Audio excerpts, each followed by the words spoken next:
أعوذ بالله من الشيطان الرجيم. Aku berlindung dengan Allah Subhanahu wa Ta'ala daripada syaitan yang direjam. Bismillahirrahmanirrahim.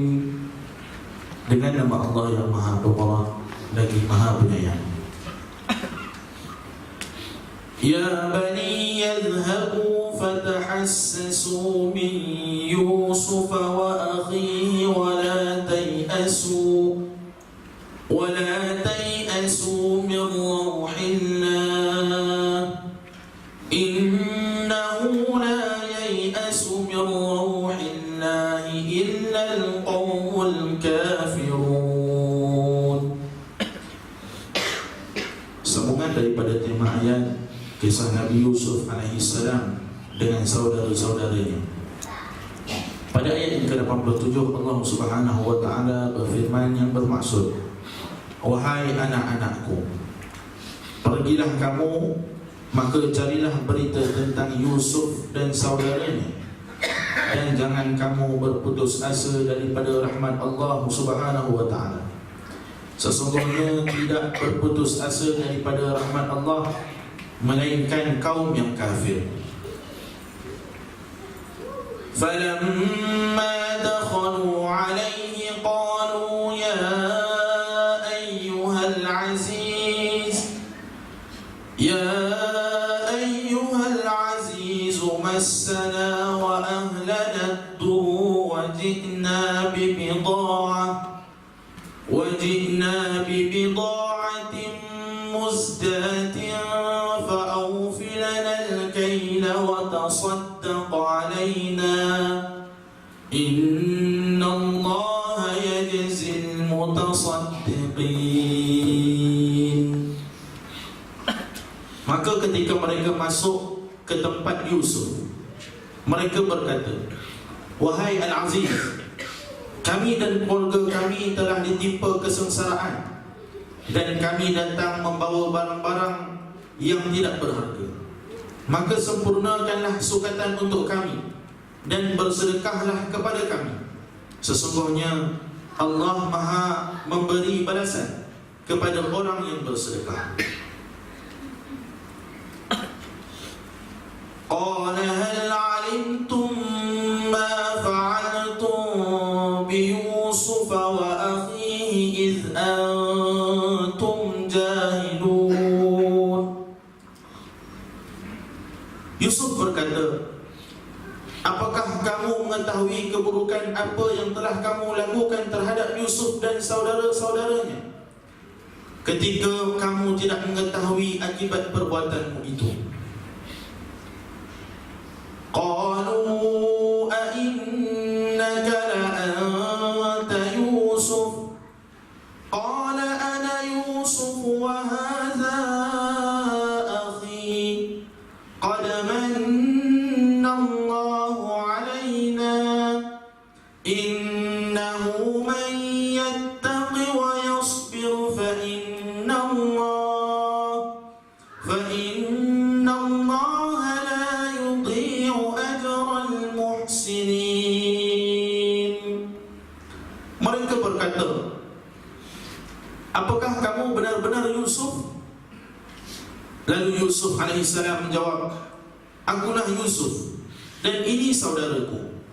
Sesungguhnya Allah telah melimpahkan kurniaannya kepada kami. Sesungguhnya barang siapa bertakwa dan bersabar, maka sesungguhnya Allah tidak mensia-siakan pahala orang yang berbuat baik.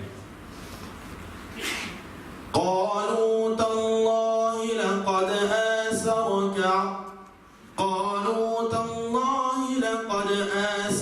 Allahu alayna wa in kunna la khati'in. Mereka berkata, demi Allah, sesungguhnya Allah telah melebihkan kamu atas kami, dan sesungguhnya kami adalah orang yang bersalah, yakni berdosa. Qala la tasriba alaykumul yawm yaghfir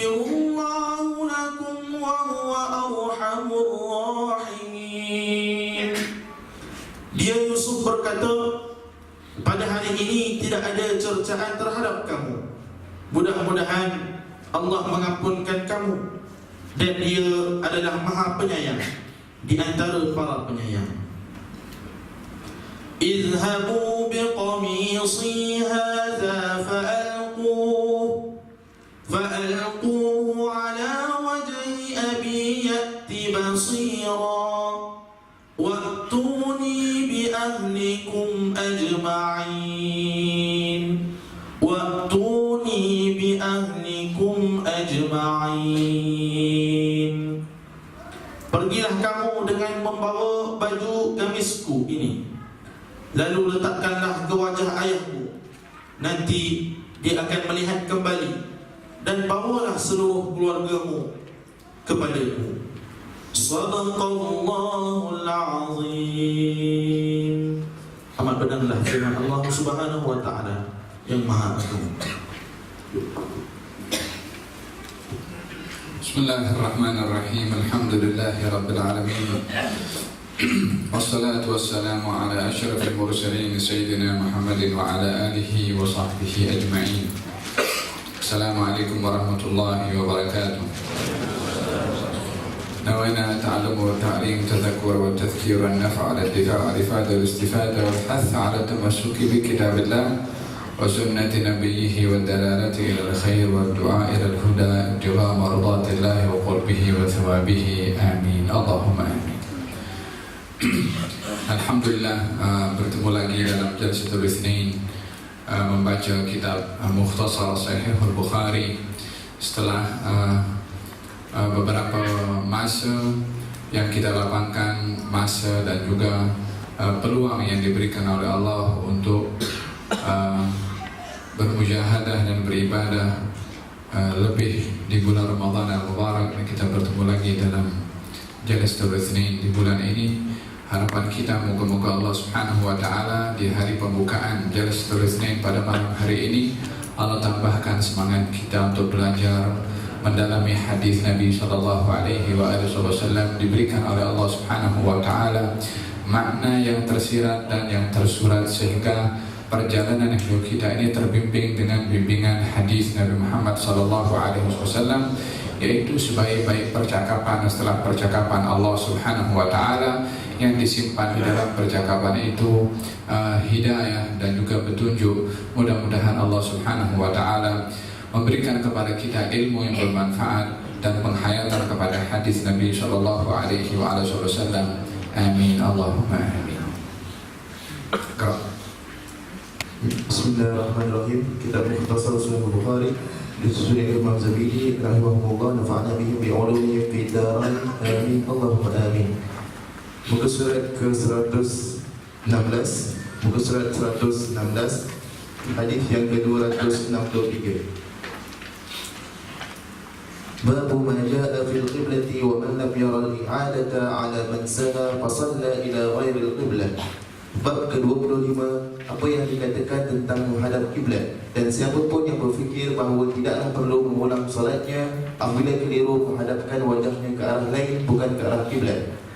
An Umar radhiyallahu anhu qala wafaqtu rabbi fi thalathin faqultu ya Rasulullah sallallahu alaihi wasallam law ittakhadna min maqami Ibrahim musalla fanazalat wattakhidhu min maqami Ibrahim musalla wa ayatul hijab. Qultu ya Rasulullah law amarta nisa'aka an yahtajibna fa innahu yukallimuhunna al-barru wal-fajir. فنزلت آية الحجاب واجتمع نساء النبي صلى الله عليه وسلم في الغيرة عليه فقلت لهن عسى ربه إن طلقكن أن يبدله أزواجا خيرا منكن فنزلت هذه الآية.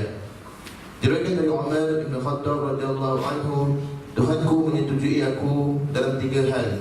Yang pertama, aku berkata, ya Rasulullah, aku ingin menjadikan makam Ibrahim sebagai tempat kami salat. Maka turunlah ayat, jadikanlah olehmu makam Ibrahim sebagai tempat salat. Al-Baqarah ayat 125. Yang kedua, dan ayat suci Al-Quran yang berkaitan dengan perintah menyelubungi seluruh tubuh perempuan, yang hijab. Aku berkata, ya Rasulullah, aku berharap Anda memerintahkan isteri-isteri Anda untuk menutup seluruh tubuh mereka dari kaum lelaki. kerana orang baik dan orang jahat berbicara kepada mereka, maka ayat tentang hijab pun diturunkan Allah.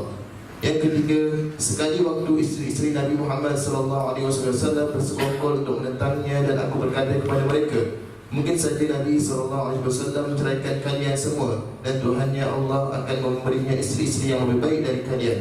Maka ayat suci Al-Quran ini pun diturunkan, yakni surah At-Tahrim ayat ke-5. Bismillahirrahmanirrahim.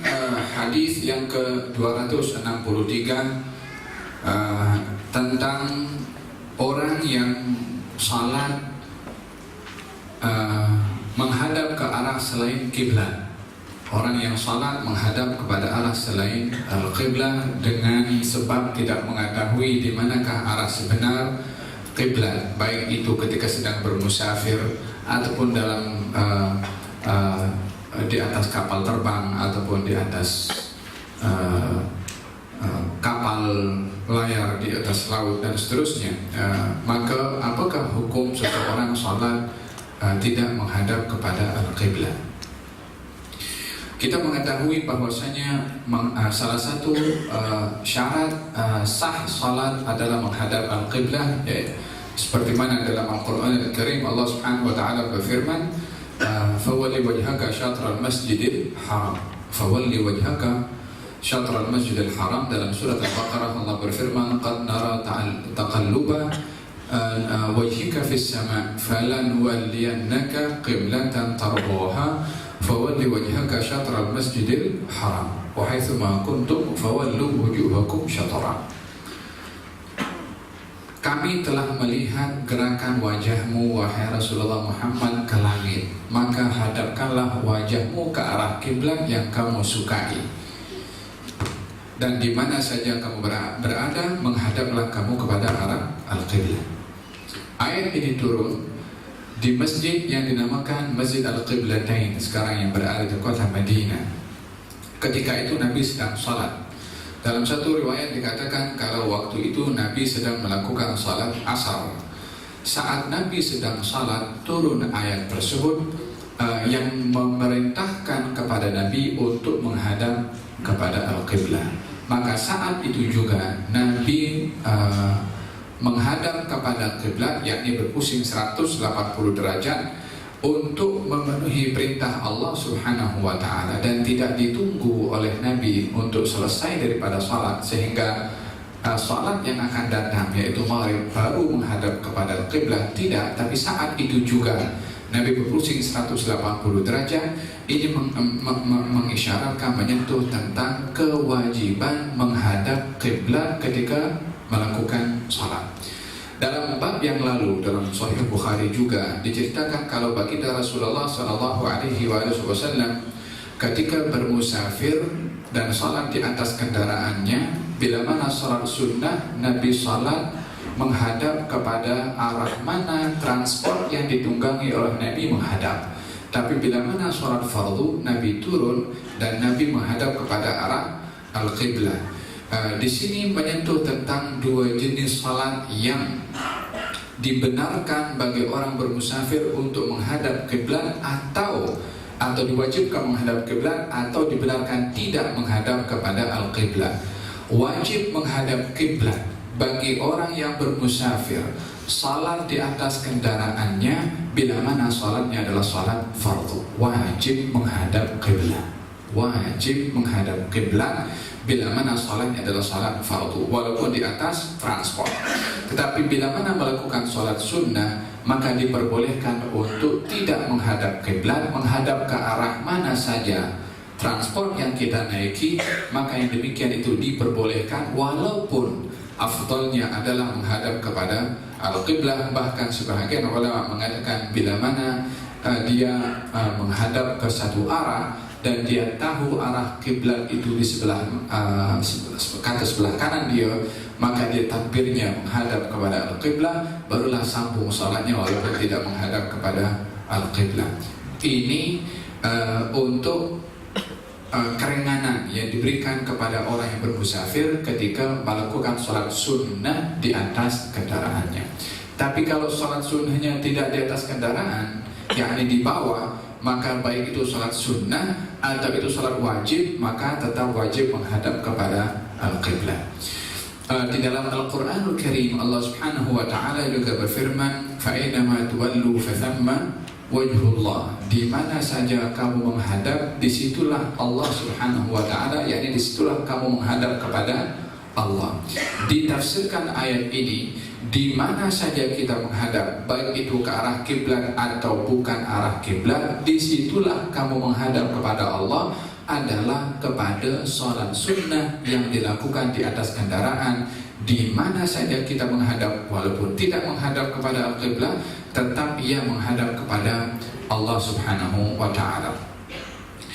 Alhasil syarat sah salat wajib maksudnya adalah menghadap kepada al-qiblah, termasuk sholat sunnah. Hanya saja bagi bermusafir diringankan, bermusafir yang di atas kendaraan menghadap kepada selain al-qiblah, diperbolehkan untuk menghadap kepada selain al-qiblah, hanya digalakkan untuk tetap menghadap kepada al-qiblah. Dalam hadis ini, bila mana seseorang lupa menghadap qiblat atau tidak tahu arah kiblat, ini biasanya orang tak tahu arah kiblat bila mana ia berada di suatu kawasan yang tidak ada sebab-sebab yang boleh tahu kiblat itu di mana. Tetapi kalau dia berada di satu tempat yang mudah untuk tahu kiblat itu di mana, katakanlah dia masuk surau, dah tahu mihrab kat sini, dia sholat menghadap sana, atau menghadap ke arah selain daripada al-qiblah. Yang seperti ini adalah dia berada di suatu kawasan yang mudah untuk dia menghadap kepada al-qiblah, maka dalam hal ini adalah dia wajib untuk mengulang kepada salatnya. Tetapi bila mana ia berada dalam satu kawasan yang tak tahu arah kiblat di mana, di padang pasir, di tengah-tengah hutan, di tengah-tengah lautan, gelap, tak nampak matahari. Kalau nampak matahari masih boleh mengetahui arah kiblat di mana, kompas tidak ada, maka dalam hal ini dia berijtihad.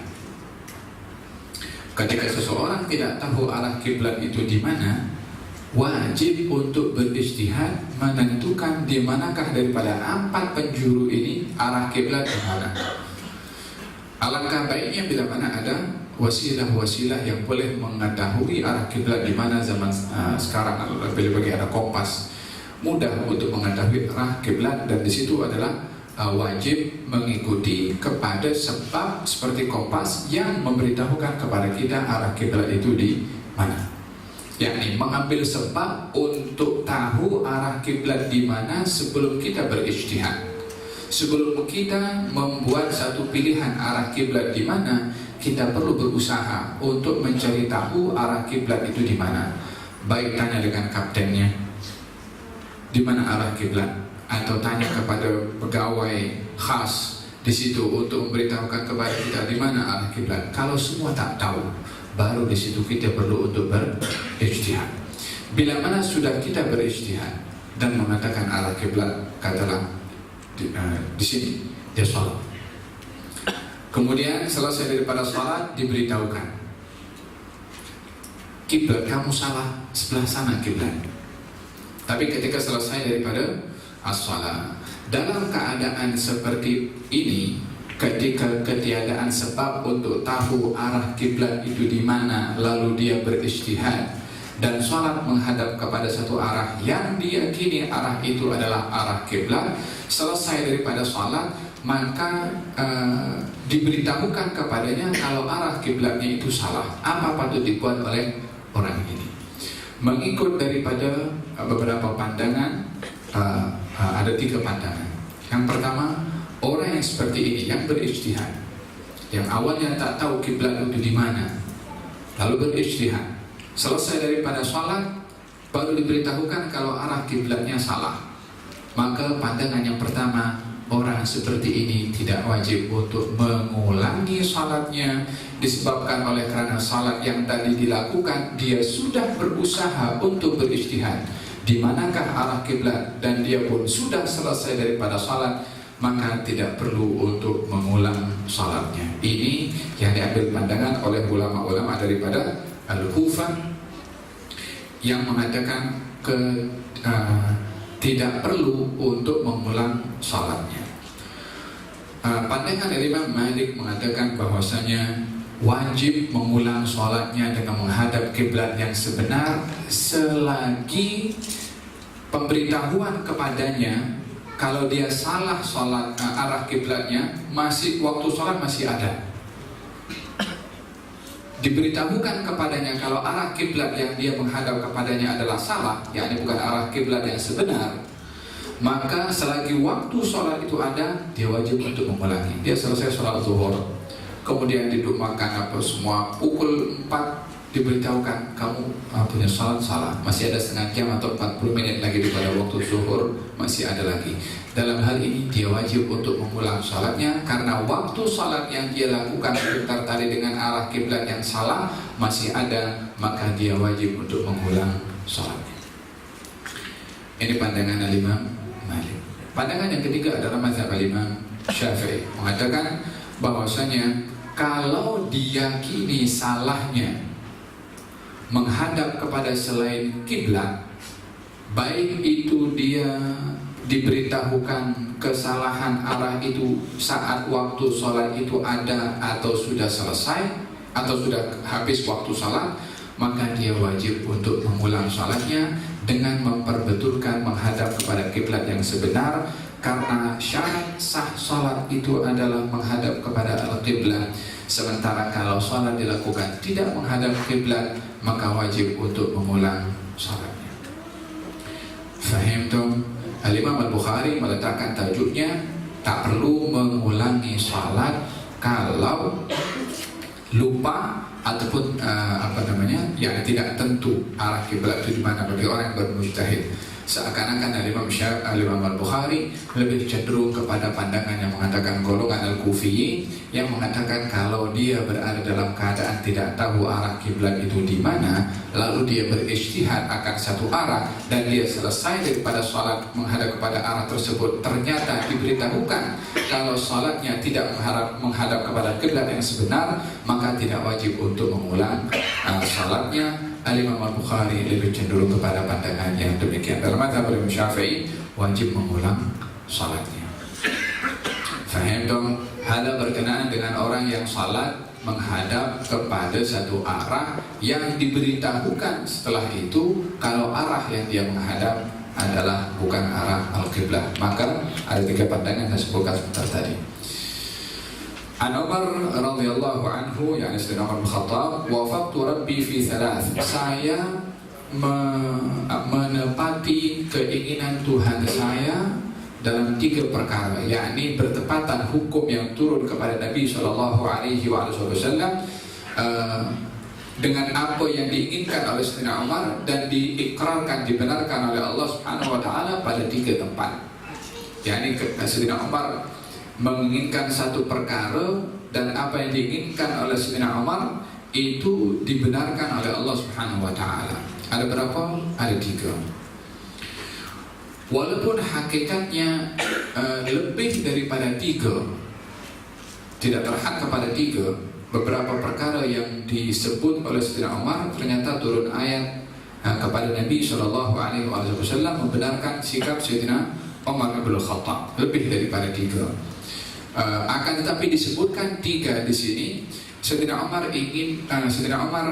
yakni saat itu ingin menyebutkan 3, atau saat itu baru 3 perkara yang terjadi kepada Sayyidina Umar yang dibenarkan oleh Allah Subhanahu wa taala tentang perkara-perkara atau tentang 3 perkara yang disebutkan oleh Sayyidina Umar tentang masalah maqam salat di maqam Ibrahim alaihissalam, tentang masalah hijab, dan tentang masalah kecemburuan istri Nabi SAW terhadap Nabi SAW. Dan Sayyidina Umar mengancam kepada mereka, mengingatkan kalau kamu terus berbuat demikian menyakiti kepada Rasulullah, maka mungkin kau akan diceraikan oleh Nabi dan Allah akan menggantikan untuk Nabi yang lebih baik daripada kamu. Dan turun ayat kepada Nabi SAW. Perkara yang lain yang turun kepada baginda Rasulullah tentang hal yang diinginkan atau yang diberikan pandangan oleh Sayyidina Umar bin Khattab, yaitu tentang masalah tawanan perang dalam peperangan Badar. Sehingga baginda Rasulullah bermusyawarah tentang macam mana nasib tawanan perang ini. Sayyidina Abu Bakar mengatakan untuk dijadikan tebusan. Sayyidina Umar mengatakan mereka yang laki-laki yang memegang pedang yang memerangi adalah dibunuh, sementara yang perempuan dijadikan hamba sahaya.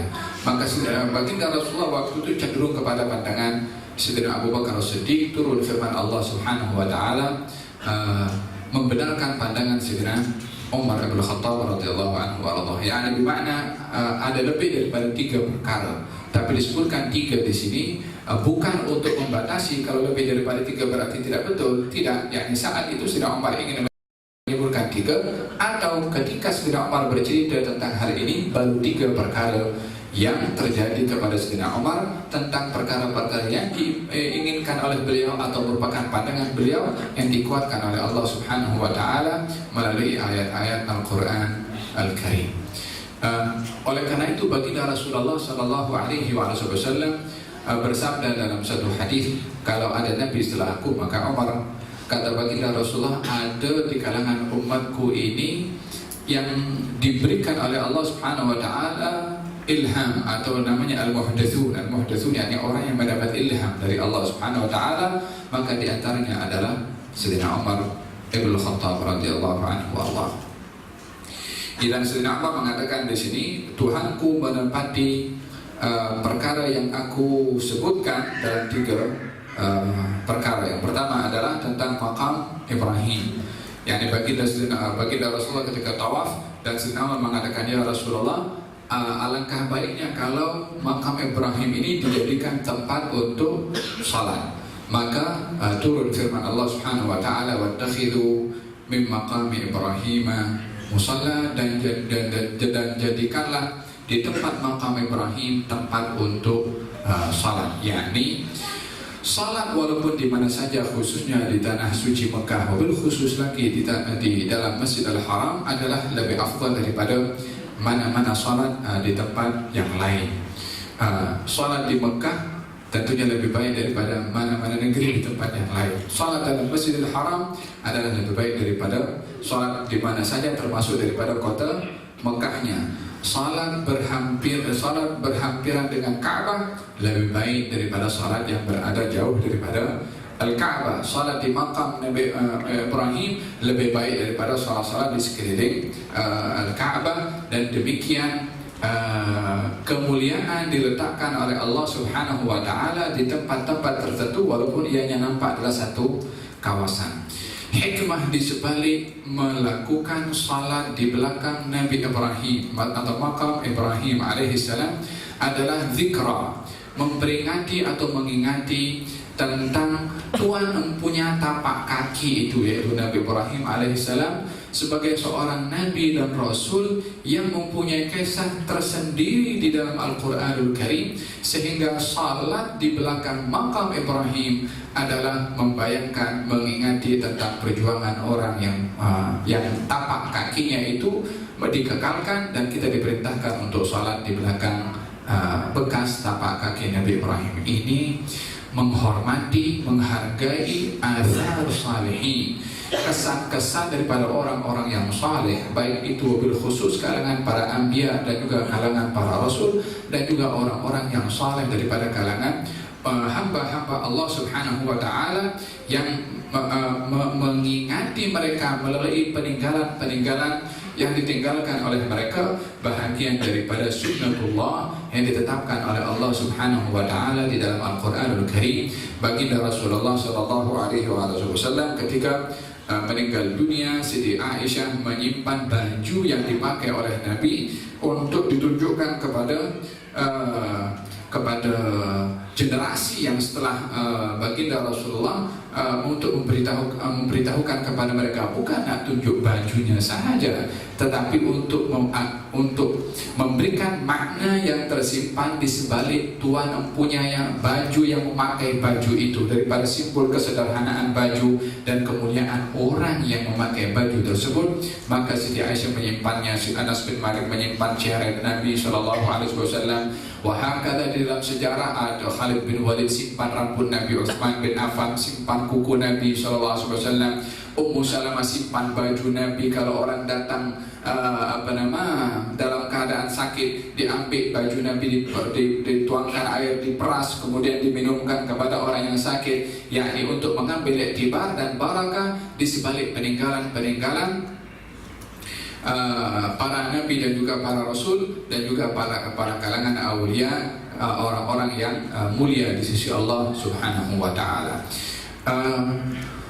Di dalam hadis yang sahih dalam Riyadhus Shalihin, Imam Al-Bukhari, Imam Nawawi ada menceritakan tentang tentang salah seorang yang membunuh 99 itu, ya kan, membunuh 99 orang. Lepas itu dia jumpa dengan salah seorang hamba Allah yang saleh dan bertanya kepadanya, aku telah membunuh 99 orang, adakah Allah boleh terima taubat aku? Dia jawab tak boleh. Maka dia pun dilengkapkan menjadi 100. Kemudian dia datang berjumpa dengan orang yang alim dan bertanya, aku membunuh 100 orang, bolehkah aku bertaubat? Katanya mengatakan, siapa menghalang engkau untuk bertobat kepada Allah? Hanya saja kamu tinggalkan kampung kamu itu kepada kampung sebelah sana yang di situ banyak orang-orang saleh beribadah kepada Allah Subhanahu wa taala. Ketika dia berkeluar daripada tempat itu dan menuju ke kampung orang-orang yang saleh, meninggal dunia di tengah perjalanan.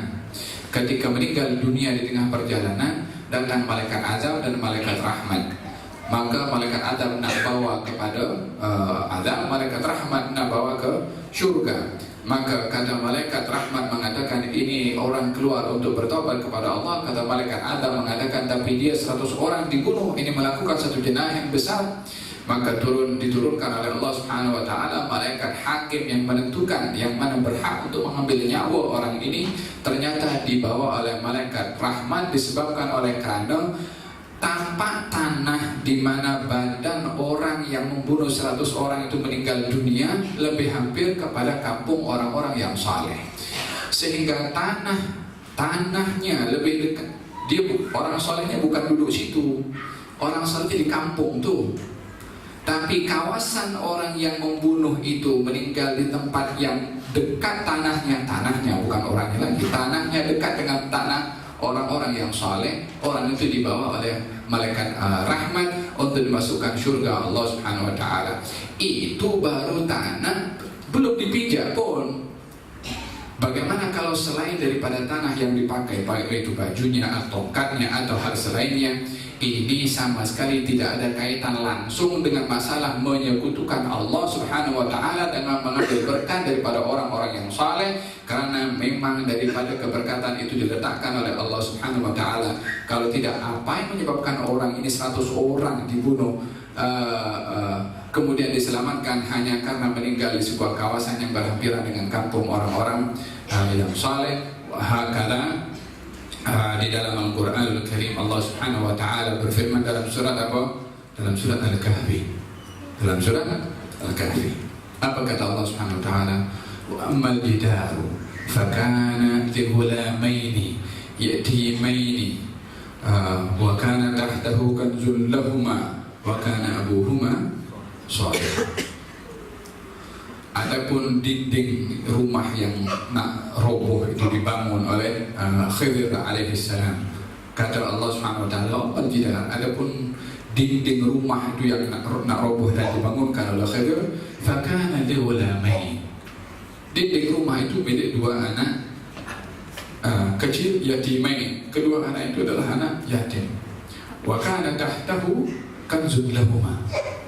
Di bawah rumah itu ada kanzun, harta karun, harta yang berharga. Lahuma, milik kepada kedua anak yatim itu. Milik kedua anak yatim yang simpan untuk nenek moyangnya, untuk keturunannya. Kalau dinding itu tak ditegakkan oleh Khidir, kalau roboh maka akan terbuka ini harta, dan kalau harta ini terbuka orang kampung akan ambil. Untuk menyelamatkan harta itu supaya tetap menjadi hak milik dua anak yatim sebagaimana Tuhan mempunyai barang yang simpan itu, maka ditegakkan dinding tersebut oleh Khidir alaihissalam. Kemudian sebab yang kedua, selain daripada harta itu, agar supaya kekal dipunyai oleh kedua anak yatim tersebut, maka anak abuhuma shalihah. Abuhuma, sebab yang kedua kenapa Khidir bangunkan itu rumah, sebab ayah kedua anak yatim itu adalah orang yang saleh. Beberapa ahli tafsir termasuk Imam Ibnu Katsir mengatakan bahwasanya yang dimaksudkan daripada ayahnya di sini adalah datuknya yang ketujuh. Dalam satu riwayat yang lain datuknya yang ke-10. Sehingga baiknya datuk yang ketujuh atau yang ke-10, karena dia orang yang saleh, Allah jaga sampai keturunan yang ke-7.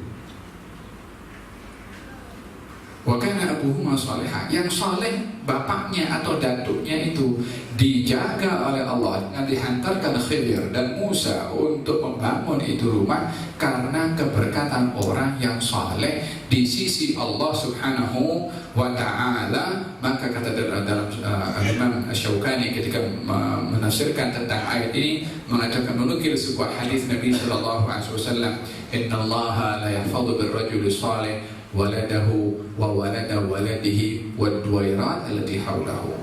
Dan Allah akan menjaga dengan orang saleh anaknya, keturunannya, dan rumah yang mengelilingi orang yang saleh. Berjiran dengan orang yang saleh pun dapat berkat penjagaan dari Allah Subhanahu wa ta'ala. Bukankah dia orang yang berkat? Ya, daripada mana berkat dia dapat? Ya dari Allah Subhanahu wa ta'ala. Bukan dia bagi berkat kepada orang, Allah yang bagi barakah kepada orang tersebut sehingga ambil berkat daripada orang yang saleh. Hakikatnya berkat itu diberikan oleh Allah Subhanahu wa ta'ala. Syiriknya di mana kalau ambil berkat daripada pemberian Allah Subhanahu wa ta'ala kepada orang tersebut? Wahakadha, keberkatan itu juga diberikan oleh Allah Subhanahu wa ta'ala kepada orang-orang yang diberkati oleh Allah. Apa kata, bukankah Nabi Isa alaihissalam minta kepada Allah supaya dijadikan orang yang berkat?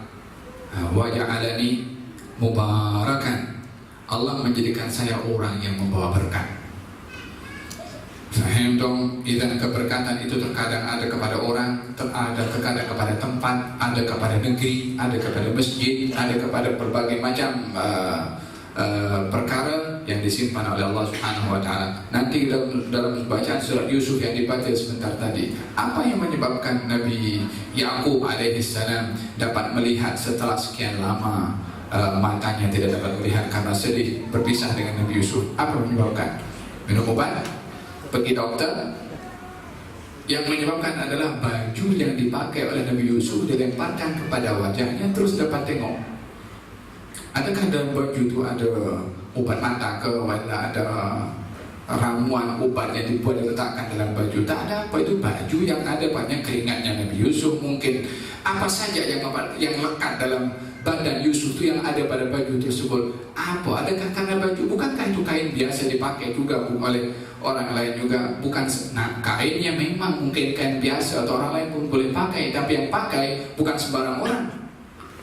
Yang pakai itu yang orang yang diberkati oleh Allah Subhanahu wa ta'ala, sehingga keberkatan itu pun diberikan oleh Allah kepada orang yang mendapatkan berkat, yaitu termasuk ayahnya sendiri, yaitu Nabi Ya'qub alaihi wa ala nabiyina afdhalus salatu wassalam.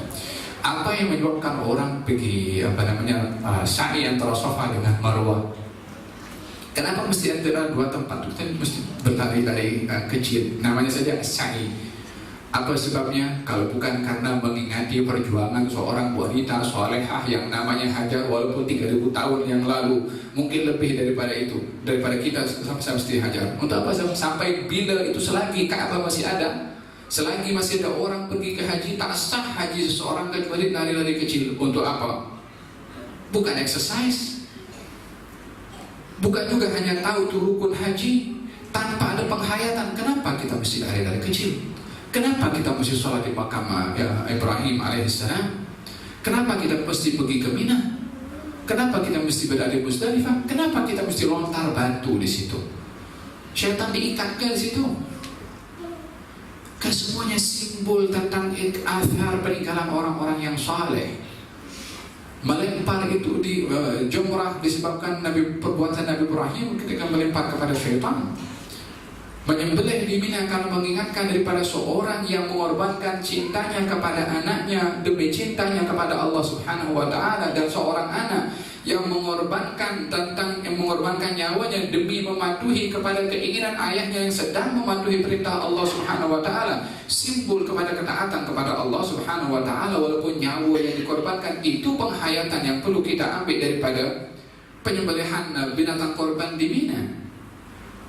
Kenapa kita mesti sa'i antara Safa dengan Marwah? Mengingati seorang wanita salihah yang tidak punya sifat putus asa untuk mencari satu keajaiban yang akan ditunjukkan oleh Allah. Walaupun dah sampai Safa pergi Marwah berkali-kali tak ada air, kenapa tak putus asa untuk pergi ulang alik? Karena masih mengharapkan satu keajaiban yang akan diberikan oleh Allah Subhanahu wa ta'ala. Itu penghayatan yang perlu diambil ketika sa'i, ketika di Mina, ketika di Musdalifah, ketika makam Ibrahim. Kesemuanya terkait dengan orang-orang yang saleh. Fahimtum? Walihada kata Imam Syafi'i mengatakan, uhibbus salihin wa lastu minhum. Saya ini suka, sayang, cinta kepada orang yang saleh, walaupun saya bukan golongan daripada mereka. Allah, Imam Syafi'i pun. Ini pun satu teguran juga. Jangan kita pun mendakwa saya orang saleh karena orang berkat daripada saya. Imam Syafi'i aslahus salihin mengatakan, aku bukan golongan daripada mereka. Fahimtum? Uhibbus salihin wa lastu minhum. Saya suka orang yang saleh walaupun saya bukan golongan daripada mereka. Ya Imam, ya Syafi'i, ya Imam, ya Muhammad bin Idris, kenapa kamu suka kepada orang saleh? Kenapa cinta kepada orang yang saleh? La'alli bihim anala syafa'ah, supaya saya dengan kehormatan orang saleh dapat syafaat. Bukan dengan amalnya ke? Bukan dengan ilmunya ke? Bukan dengan ibadahnya ke? Bukan dengan tulisan kitab Risalah yang tulis sehebat-hebat buku yang ditulis oleh Imam Syafi'i. Apa kurang hebatnya Imam Syafi'i? Ilmunya luar biasa, fiqhnya luar biasa, usul fiqhnya, hadisnya semuanya luar biasa, tapi minta syafaat kepada Allah dengan apa? Dengan kitabnya, dengan tulisannya, bihim, dengan orang yang saleh. Sebab di situ juga ada nilai mulia. Bukan nak merendahkan ilmu. Kita pun jangan sempit. Oh ini ustaz ini dia lebih dahulukan orang saleh daripada ilmu. Bukan perbandingan di sini, tapi nak memberitahukan di mana Allah letakkan keberkatan. Ilmu juga termasuk diletakkan keberkatan kepada orang-orang yang saleh. La'anni bihim anala syafa'ah, supaya saya dapat syafaat dengan keberkatan orang-orang yang saleh. Wa akrahu, dan saya tidak suka kepada orang-orang yang bermaksiat. Walau kunna sawa'an fil du'a, walaupun saya sendiri termasuk orang yang berbuat maksiat. Ya Allah, tawadhu'nya. Saya suka kepada orang yang saleh supaya walaupun saya bukan golongan daripada mereka, supaya saya dapat syafaat. Saya tak suka kepada orang-orang yang bermaksiat, walaupun saya pun juga bermaksiat. Yakni tunjuk merendahkan diri, tak menganggap dirinya maksum. Ketika ayat ini sampai kepada syair ini sampai kepada Imam Ahmad bin Hanbal, Imam Ahmad bin Hanbal mengatakan bahwasanya uhibbus salihin wa anta minhum. Saya pun suka kepada orang yang saleh, salah satunya kamu, yakni Imam Syafi'i. Fahim tu? Imam Syafi'i menunjukkan yakni dia tawadhu, tak boleh mendakwa sebagai orang yang sempurna, tak ada silap sama sekali. Tapi bagi Imam Ahmad bin Hanbal mengatakan kamu orang yang saleh. Kata Imam Abu Hanifah mengatakan kalau orang yang berilmu itu bukan para wali Allah, maka tidak ada di muka bumi ini wali. Kalau para aulia, kalau para ulama bukan wali Allah, bukan termasuk para aulia, maka tak ada wali Allah di atas muka bumi ini. Artinya apa? Ulama adalah para aulia.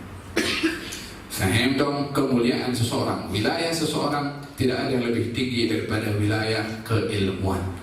Bukan wilayah kewalian hanya terhad kepada keramat saja. Keramat itu bagian kecil saja daripada keistimewaan yang diberikan oleh Allah Subhanahu wa Ta'ala kepada seseorang. Dan ini mungkin diberikan kepada orang yang ahli ibadah ataupun sesiapa sahaja. Adapun perkara yang luar biasa, terkadang orang tukang sihir pun boleh tunjuk perkara yang luar biasa. Tapi ilmu, walihada kata mereka para arifin mengatakan sebaik-baik keramat itu adalah orang yang istiqamah. Yang istiqamah daripada mana istiqamah boleh didapat kalau bukan karena ilmunya. Fahim dong? Idan wattakhidhu min maqami Ibrahim musalla. Jadikanlah makam Ibrahim tempat untuk salat. Nah, ini bukan apa hikmah di sebalik menjadikan makam Ibrahim tempat untuk salat? Apa yang saya jelaskan sebentar tadi berkenaan dengan peninggalan orang-orang yang saleh. Kemudian wa'idul hijab, yakni wa'idul hijab yang dimaksudkan adalah ketika ramai lelaki yang datang kepada istri Nabi untuk menanyakan satu perkara dan seterusnya, maka Sayyidina Umar mengatakan, ya Rasulullah, suruhlah istri-istrimu untuk memakai hijab, karena di situ ada orang yang baik dan orang tak baik yang datang menanyakan perkara-perkara tertentu. Maka turun firman Allah Subhanahu wa Ta'ala kepada istri-istri Nabi sallallahu alaihi wasallam untuk memakai hijab.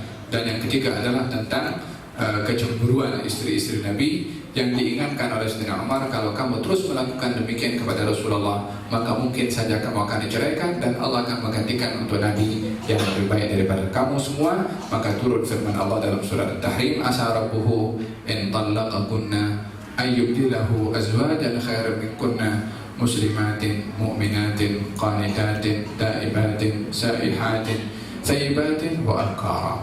Yani kalau Tuhan yakni mengingatkan kepada istri Nabi sallallahu alaihi wasallam, kalau kamu diceraikan oleh Nabi, Allah akan menggantikan untuk Nabi istri yang muslimah, mukminah, yang ahli ibadah, yang bertaubat, yang banyak melakukan salat, dan juga seorang baik itu daripada kalangan abkar ataupun thayyibat, daripada kalangan anak darah ataupun janda. Alhasil satu peringatan dari Allah Subhanahu wa Ta'ala kepada istri-istri Nabi sallallahu alaihi wa ala alihi wasallam. Baik, gerak. Bab hakil buzaqi bil yadi min al masjid. Bab benar-benar membuang kehat dengan tangan dari dalam masjid. An Anas radhiyallahu anhu anna Nabiy sallallahu alaihi wa alihi wasallam ra'a nukhamatan fil qiblati fashaqqa dhalika alaihi hatta ru'iya fi wajhihi faqala fahakkahu bi yadihi. فقال إن أحدكم إذا قام في صلاته فإنه يناجي ربه وإن ربه بينه وبين القبلة فلا يبزقن أحدكم قبل قبلته ولكن عن يساره أو تحت قدمه. ثم أخذ طرف ردائه فبصق فيه ثم رد بعضه على بعض فقال أو يفعل هكذا. Diriwayatkan dari Anas bin Malik radhiyallahu anhu, Nabi Muhammad sallallahu alaihi wasallam melihat menggokkan kahak tepat di arah kiblat pada dinding masjid. Nabi sallallahu alaihi wasallam tidak menyukai hal itu dan dengan perasaan jijik yang terlihat di wajahnya yang mulia, Nabi pun bangun dan membuang kahak itu dengan tangannya sendiri dan berkata, ketika seorang mengerjakan salat, ia sedang berbicara secara pribadi dengan Tuhannya, atau Tuhannya berada di antara orang yang sedang mengerjakan salat itu dan kiblatnya, maka tak seorang pun diperbolehkan meludah pada arah kecuali ke arah kiri atau ke bawah kakinya. Nabi Muhammad SAW kemudian mengambil hujung pakaiannya dan meludah di dalamnya, kemudian menggulungnya dan berkata, atau kamu dapat melakukan dengan cara seperti ini. Bab la yabsuqa an yaminihi fi salat. An Abi Hurairah radhiyallahu anhu Abi Sa'id radhiyallahu anhu hadits an-nukhamah wa fihi ziyadah wala an yaminih. Bab ke-27, tidak diperbolehkan meludah ke arah kanan ketika sedang mengerjakan salat.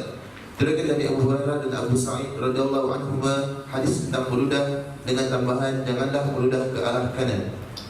باب كفارة البزاق في المسجد.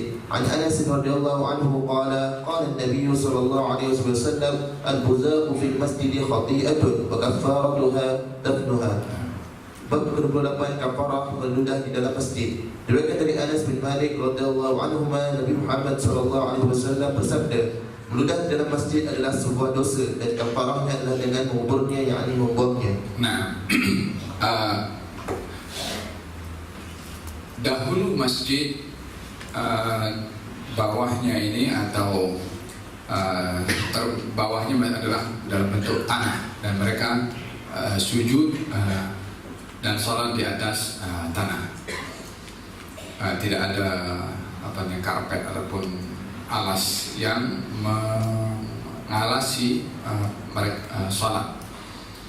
Dalam beberapa sandaran riwayat yang lain dinyatakan kalau suatu hari Nabi pernah sholat lalu kemudian hujan turun, Nabi ketika sujud, dalam riwayat itu dinyatakan ada kesan tanah yang masih melekat di dahi Nabi SAW. Ianya memberitahukan kalau ketika itu masjid tidak beralas dan Nabi sholat di atas tanah. Kebiasaan atau keadaan waktu itu bila mana seseorang berada dalam satu keadaan ingin meludah, terkadang sebahagian daripada mereka meludah di dalam masjid, bukan untuk menghina kepada masjid karena waktu itu adalah tanah dan mudah tanah itu untuk dikorek dan ditutupi dan tutup ludah itu dengan tanah untuk tidak mengganggu kepada orang yang lalu di situ ataupun ketika sujud tidak kena kepada ludah sesiapa sahaja yang berada di dalam masjid. Terdapat beberapa istilah di dalam hadis ini tentang ludah. Yang pertama adalah al-buzaq, seperti mana dalam hadis ini dan juga dalam hadis yang lain an-nukhamah atau an-nukha'ah. An-nukha'ah itu yang keluar daripada dada sini atau daripada bawah, kahak. Kalau al-buzaq, ludah. Ada satu riwayat yang lain tafal, yakni tafal ini ludah yang hanya percikan sahaja. Subhanallah, ada 3 riwayat. Nukha'ah, kahak, atau nukhamah, atau ludah, yakni ludah, ataupun tafal, yaitu percikan daripada ludah, yakni bukan ludahnya, percikan sedikit saja. Walihada kan dalam hadis Nabi SAW, baginda Rasulullah bila mana hendak tidur tafala. Tafala yakni meludahi tangannya 3 kali. Meludahi tangannya bukan ludah, yakni hembusan daripada angin daripada mulutnya macam itu 3 kali. Kemudian diusap kepada seluruh badannya. Ketiga-tiga perkara ini di dalam masjid dilarang. Baik itu meludah tafal tadi, percikan, apatah lagi ludahnya, apatah lagi kahaknya. Faham tu? Maka dalam hadis ini baginda Rasulullah SAW bersabda, kata Anas bin Malik, Nabi melihat nukhamatan, yakni kahak fil qiblah, di arah al-qiblah. Fashaqqa dzalika alaihi, maka yang demikian itu menyusahkan atau membuat Nabi marah. Sampai dalam riwayat yang lain dikatakan Nabi nampak merah wajahnya ketika melihat adanya kahak di dinding masjid di arah kiblat. Nampak kahak di dinding masjid di arah al-qiblah.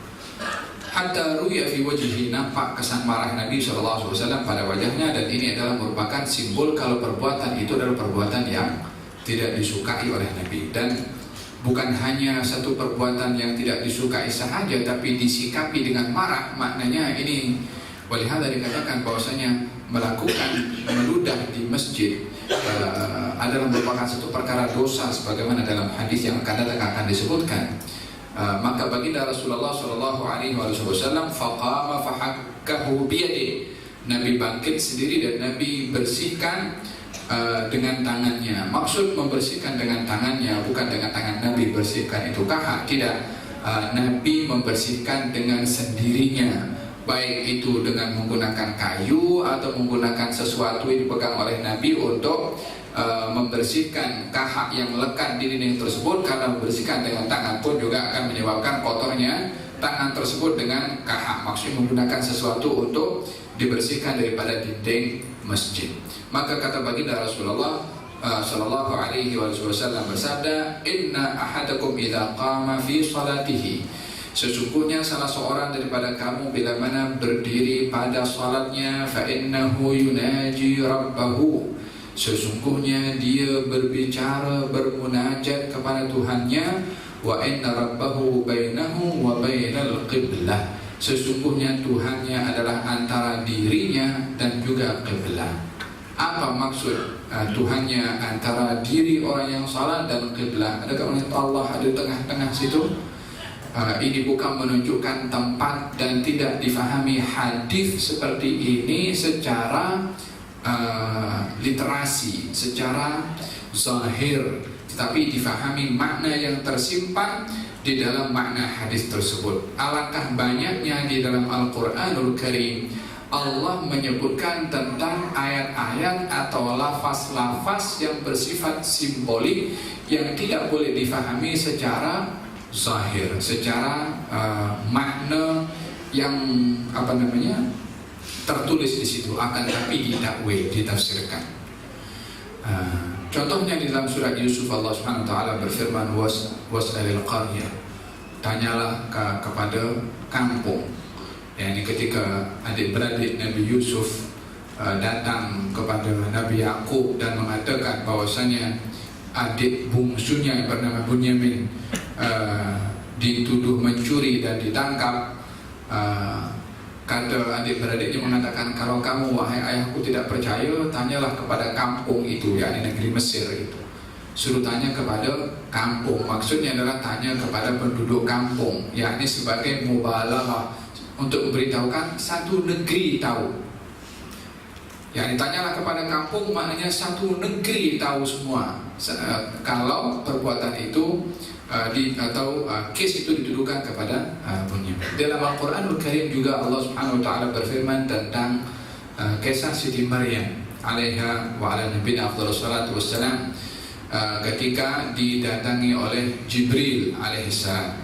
Kata Jibril mengatakan daripada firman Allah tentunya, ketika Jibril menzahirkan seorang laki-laki di situ, kemudian kata Siti Maryam, inni a'udzu birrahmani kunta taqiyya, aku berlindung kepada Allah Subhanahu wa taala daripada perbuatan yang dibenci oleh Allah. Kalau kamu orang bertakwa, maka janganlah berbuat perkara yang sedemikian. Yang Siti Maryam tidak tahu kalau itu adalah Jibril alaihissalam. Kemudian Jibril mengatakan, ana rasul rabbiki, saya ini adalah utusan Tuhanmu, li ahaba laki ghulaman zakiyya, untuk saya memberi kepada kamu budak yang bersih, yang suci. Li ahaba laki, untuk saya menghebah kepada kamu. Siapa yang menghebah di sini? Jibril alaihissalam. Kepada siapa? Kepada Siti Maryam. Apa yang akan dihebahkan oleh Jibril? Ghulaman zakiyya. Ghulam, budak kecil. Zakiyah, yang bersih. Dimaksudkan adalah Nabi Isa alaihissalam. Di manakah hak Jibril untuk memberikan anak kepada Siti Maryam? Bukankah yang memberi anak itu adalah Allah Subhanahu wa taala? Yahabu liman yasha'u inathan. Allah menghebahkan anak kepada seseorang, itu anak laki perempuan, dan juga siapa yang dikehendaki oleh Allah akan diberikan hebah anak laki-laki, yakni yang berhak untuk memberikan adalah Allah. Jibril mengatakan di sini bukan Jibril sendiri yang akan memberi, akan tetapi itu adalah Allah. Itu adalah simbol kiasan bahwasanya Jibril akan memberikan apa yang diberikan oleh Allah Subhanahu wa ta'ala. Simbolik itu banyak di dalam Al-Quran dan juga di dalam hadis Nabi SAW. Oleh sebab itu ayat-ayat yang di situ ada iltibas, kesamaran di dalam perkara yang terkait dengan ketuhanan, seperti tangan Allah, seperti wajah Allah, seperti arsy Allah, atau Allah berada di atas arsy, seperti Allah berada di atas langit. Keberadaan di situ kepada Allah, baik itu di langit atau di arsy, tangan Allah, kemudian wajah Allah, dalam hadis disebutkan kaki Allah, senyuman Allah ataupun gembiranya Allah, kesemuanya itu adalah simbolik kepada perkara yang dinisbahkan kepada Allah Subhanahu wa taala, yang ianya tak boleh untuk difikirkan secara zahir karena perkara itu adalah identik dengan makhluk, sementara Allah Subhanahu wa taala laisa kamitslihi syai'un wa huwa as-sami'ul basir. Allah tak sama dengan sesiapapun juga, dan Allah adalah Maha mendengar dan Maha melihat. Memahami tentang adanya kinayah di dalam Al-Quran dan juga di dalam hadis, maka ahli sunnah wal jamaah, khususnya Asy'ariyah dan Maturidiyah, memahami hal-hal yang terkait dengan ketuhanan yang tidak sesuai dengan ketuhanan maka ditakwilkan, seperti Ar-Rahman wa 'alal 'arsy istawa, Allah berada di atas arsy-Nya. Apa maksudnya? Adakah berdiri, adakah duduk, adakah bersila? Maka dalam hal ini ditakwilkan. Apa tujuannya untuk mentakwilkan? Tagrib lil faham, untuk dapat mudah difahami oleh akal fikiran yang tidak dapat memahami hakikat makna yang ada pada Allah Subhanahu wa taala. Karena apa yang ada dalam fikiran itu, apa yang ada dalam fikiran kita itu adalah makhluk. Sementara kita nak nisbatkan satu keadaan kepada Allah Subhanahu wa taala dalam otak fikiran kita, maka kita menisbatkan perkara yang makhluk yang ada dalam fikiran kita kepada Allah Subhanahu wa taala, yaitu yang bukan makhluk. Maka Allah Subhanahu wa taala laisa kamitslihi syai'un wa huwa as-sami'ul basir. Tidak difahami bahwasanya hadis yang menceritakan Allah turun kepada langit yang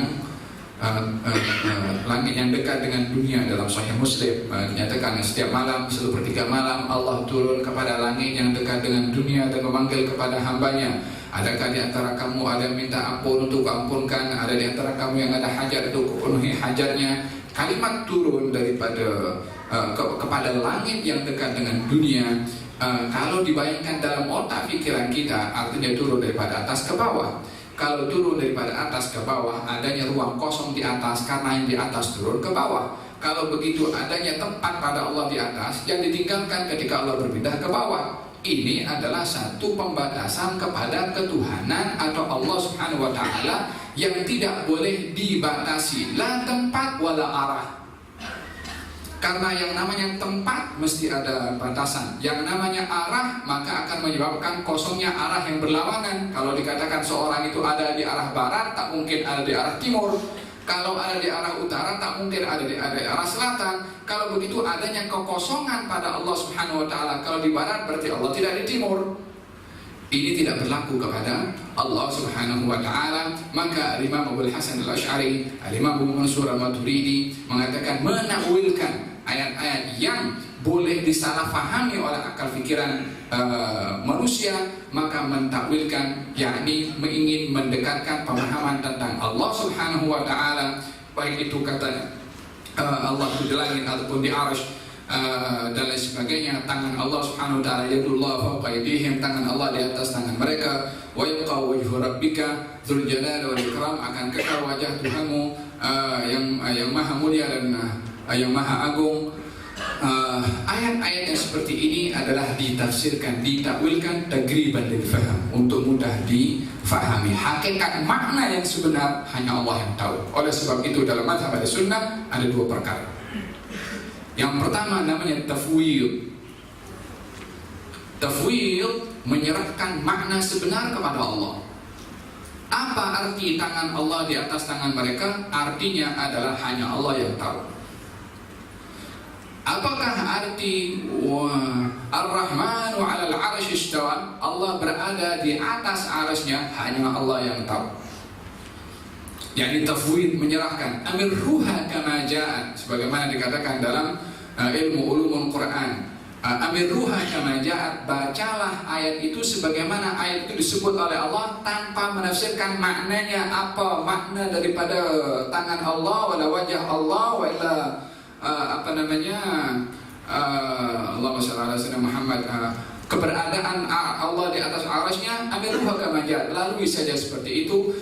Intinya memahami maksud daripada tangan Allah di atas tangan mereka. Adakah maksudnya Allah nak memberitahukan tangan Allah di atas tangan mereka, atau maksudnya ingin memberitahukan baiat yang diambil oleh para sahabat kepada Rasulullah? Hakikatnya adalah baiat itu adalah dipandang dan juga dilihat oleh Allah Subhanahu wa taala serta disaksikan oleh Allah Subhanahu. Ingin memberitahukan tentang masalah baiat, bukan memberitahukan tangan Allah Subhanahu wa taala.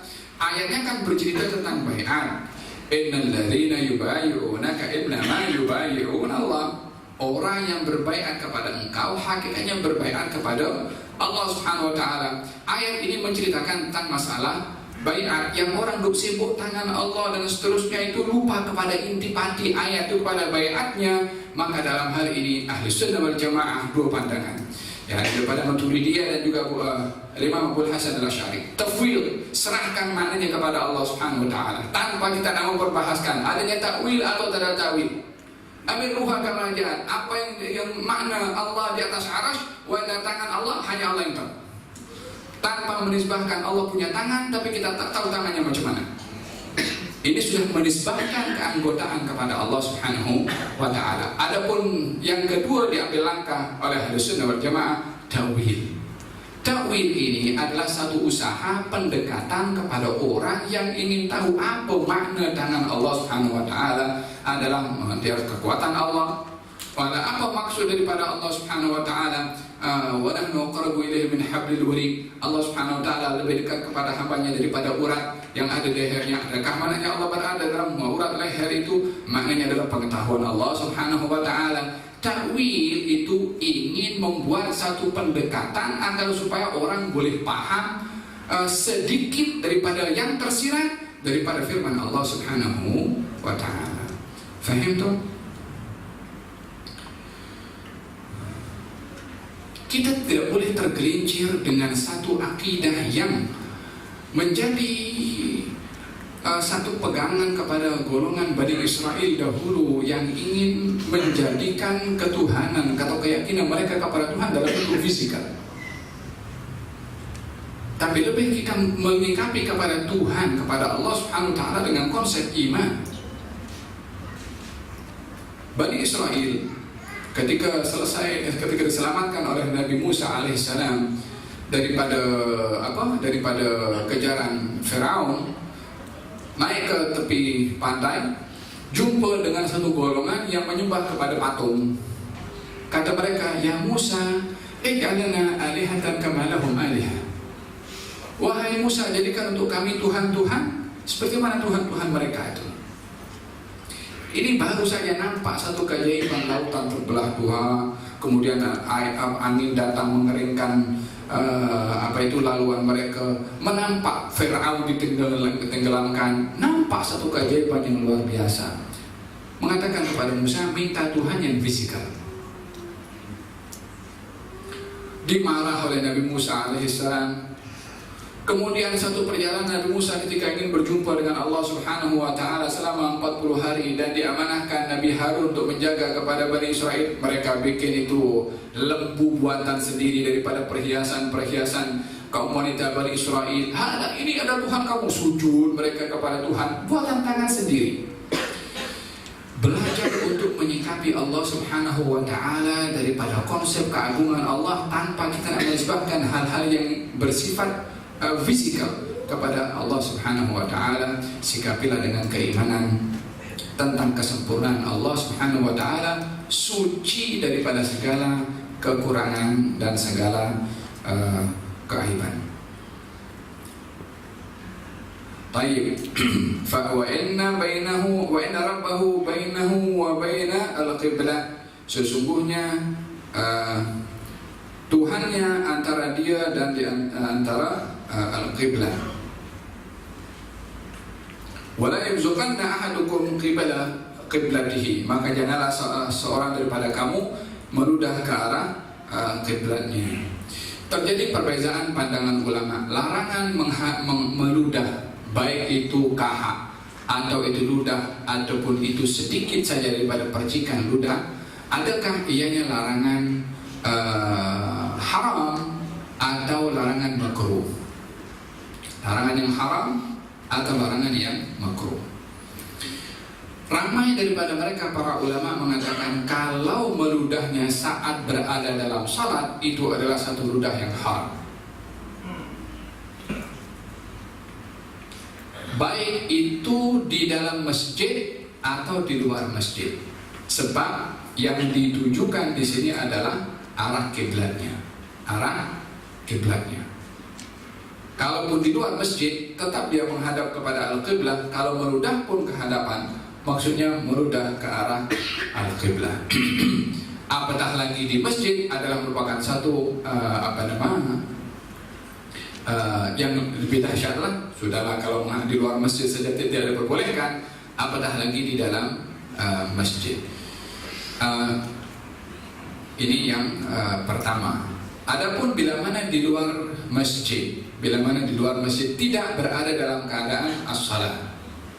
Kalau tadi dalam salat, baik dalam masjid atau di luar masjid adalah satu kesalahan atau satu perbuatan dosa bila mana meludahnya ke hadapan karena ianya adalah arah kepada al-qiblah. Dan di sini diingatkan tentang kehormatan kiblat yang perlu untuk dihormati, tentang arah al-qiblah yang perlu untuk dihormati, kehormatan arah tersebut. Oleh sebab itu dalam keadaan-keadaan tertentu kita digalakkan untuk menghadap kepada al-qiblah ketika membaca Al-Quranul Karim, ketika berdoa, ketika hendak tidur, ketika seorang salah satu penghormatan yang diberikan dalam agama terhadap al-qiblah, jenazah ketika meninggal dunia wajib diarahkan kepada al-qiblah. Bahkan digali kubur bila mana jenazah diarahkan kepada selain qiblah, digali untuk dihadapkan kepada al-qiblah sebagai penghormatan kepada arah al-qiblah tersebut. Demikian kehormatan qiblah itu dihormati dalam hal-hal yang baik seperti mana saya sebutkan sebentar tadi. Adapun bila mana seorang meludah di luar masjid dan tidak berada dalam keadaan as-salat, maka hendaklah dia menghormati arah hadapan dan arah kanan, yakni tidak meludah ke hadapan dan juga tidak meludah ke sebelah kanan, dengan beberapa sebab. Adapun hadapan sebagaimana saya katakan tadi, adapun sebelah kanan adalah karena arah kanan ini adalah arah yang baik. Bahkan juga malaikat yang mencatat kebaikan adalah berada di sebelah kanan. Menghormati arah kanan karena arah itu arah yang baik disebabkan oleh karena juga sebelah kanan itu tempat malaikat yang mencatat kebaikan. Seseorang bila meludah ataupun bersin ataupun nak membuang satu kotoran daripada mulutnya, hendaklah tidak ke arah sebelah kanan. Kalaupun mesti ke sebelah kanan, mesti dengan uzur dan sebab yang tidak boleh mengelak. Katakanlah kalau ke sebelah kiri ada orang, kita nak bersin sebelah kiri banyak ada orang, sebelah kanan tak ada, maka dalam hal ini darurah untuk tidak mengganggu orang di sebelah kiri, maka diperbolehkan kepada sebelah kanan. Dan kalaupun sebelah kanan bukan terus kanan seperti ini, tapi lebih ke hadapan sedikit, yakni antara bukan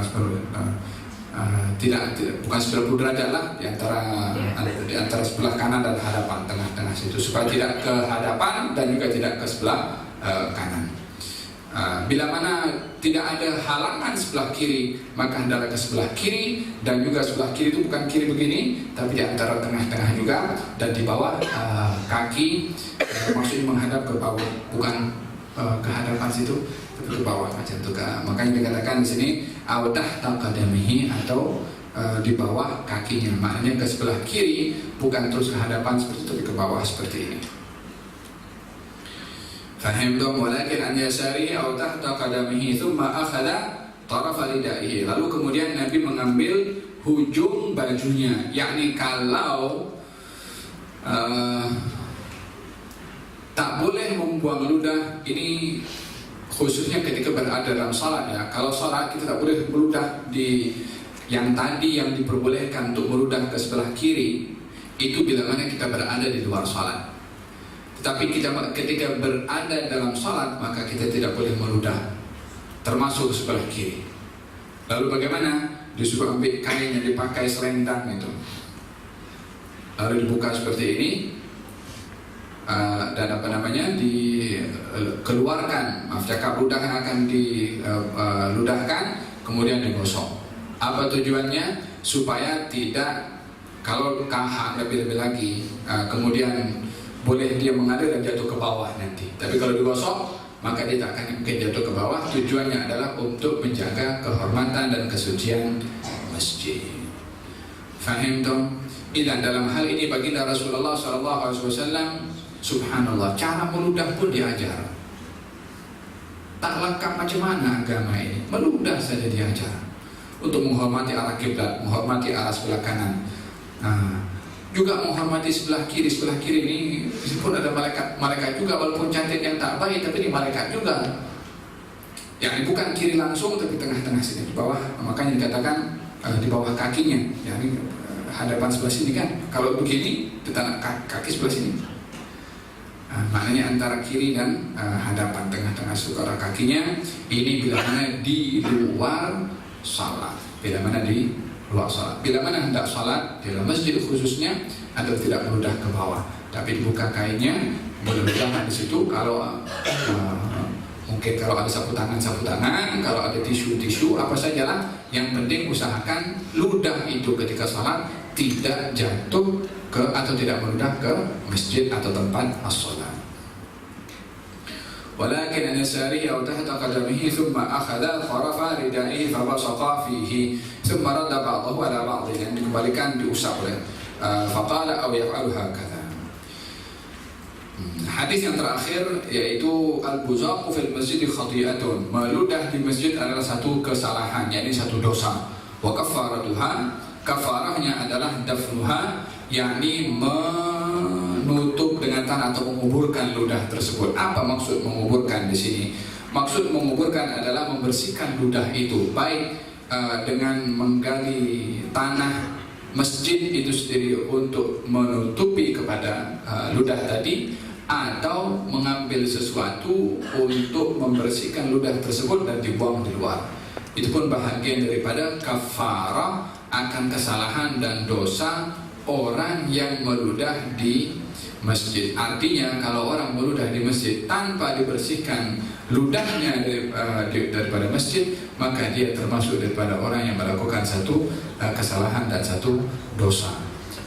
Walaupun dia sekedar ludah, tetapi karena di tempat yang dimuliakan, dan ini menunjukkan kehormatan masjid, supaya masjid dihormati daripada perkara-perkara yang tidak sopan untuk dilakukan di masjid. Walaupun meludah itu, apalagi kahak, ya kan, mesti kita buang juga. Tapi kalau ia di masjid, masjid mempunyai kehormatan untuk tidak dikotori walaupun dengan ludah. Oleh hadza, dalam hadis Nabi SAW beliau bersabda, "Uridul alayya a'malu ummati mahasinuha wa masawi'uha." Akan dihantarkan kepada saya amal perbuatan umatku yang baik dan yang tidak baik. Fawajadtu min mahasini a'maliha, aku dapati amal perbuatan baik yang dihantarkan kepada aku adalah al-adha yumatu anil tariq. Al-adha, benda yang mengganggu di jalan, kalau diketepikan, amalan itu amalan baik dihantarkan kepada Nabi. Baik itu benda tajam, baik itu mungkin tayar lori yang ada tengah-tengah jalan yang mungkin mengganggu, kereta mungkin yang laju, bahagian daripada al-adha yumatu anil tariq. Ini gangguan yang mengganggu di jalan, dan ini adalah merupakan bahagian daripada haqqut thariq. Apa itu haqqut thariq? Hak jalan raya. Jalan raya pun punya hak. JPJ itu bahagian daripada satu badan yang melakukan salah satu hadis Nabi SAW, menjaga hak jalan raya. Fahim? Kalau kata baginda Rasulullah SAW, iyyakum wal julus fil turuqat. Jadi ada JPJ kan? Iyyakum wal julus fil turuqat. Hati-hati kamu daripada duduk di jalan. Nah, di jalan di sini termasuk jalan raya, jalan yang menjadi laluan orang. Kata sahabat mengatakan, ya Rasulullah, innahum majalisuna. Ini jalan nih adalah tempat kami untuk duduk sempang-sempang, tak ada tempat lain kami nak duduk. Kata Nabi, wa in kan wala bud fa'atut tariqa haqqahu. Kalaupun kamu mesti duduk di jalan itu, tempat orang lalu lalang, maka berikanlah hak jalan. Kata mereka, apa itu hak jalan wahai Rasulullah? Kata Nabi, raddut tahiyyah atau raddus salam, menjawab salam. Orang duduk di tempat laluan orang, ada orang lalu assalamualaikum waalaikumsalam, orang lalu assalamualaikum waalaikumsalam. 100 orang lalu, 100 orang salam, 100 salam kena dijawab. Kalau tak nak jawab, jangan duduk di jalan. Baik itu jalan di kampung, jalan di mana saja. Walhasil jalan yang menjadi laluan. Kemudian al-amru bil ma'ruf, memerintah kepada perkara yang baik. Dan ini maknanya adalah orang katanya jalan di mana, orang kalau tak hormat kepada tempat parking. Al-amru bil ma'ruf wan nahy anil munkar, mengajak kepada kebaikan, mencegah kepada kemungkaran. Parking tak betul kena tegur. Jadi duduk di lalu orang-orang ramai, ada orang parking tak betul, maka dia kena bagi naik, tak boleh. Termasuk itu yang tukang saman itu dia itu tengah jalankan tugas pasal dia tak betul, kena saman, kena bayar denda. Termasuk juga speed trap. Kan dia boleh membahayakan orang lain. Sementara dalam hak jalan kaful adha. Kaful adha mencegah perkara yang mengganggu. Apa saja yang mengganggu di jalan, kalau dia nak duduk di jalan tu, maka dia tak boleh menjadi. Kalau dia nampak perkara mengganggu, dia kena hilangkan gangguan itu. Nah, itu apa saja tadi? Raddut tahiyyah, kemudian al-amru bil ma'ruf wa nahy anil munkar, wa kaful adha, wa ghaddul basar. Ghaddul basar, pejamkan mata. Maksudnya pejamkan mata, tak tengok orang lain. Maksudnya tak tengok orang lain, tidak pandang orang lain dengan pandangan hina, tidak melihat aurat orang lain. Kalau perempuan lalu lalang tidak dikacau. Itu bahagian daripada hak jalan raya.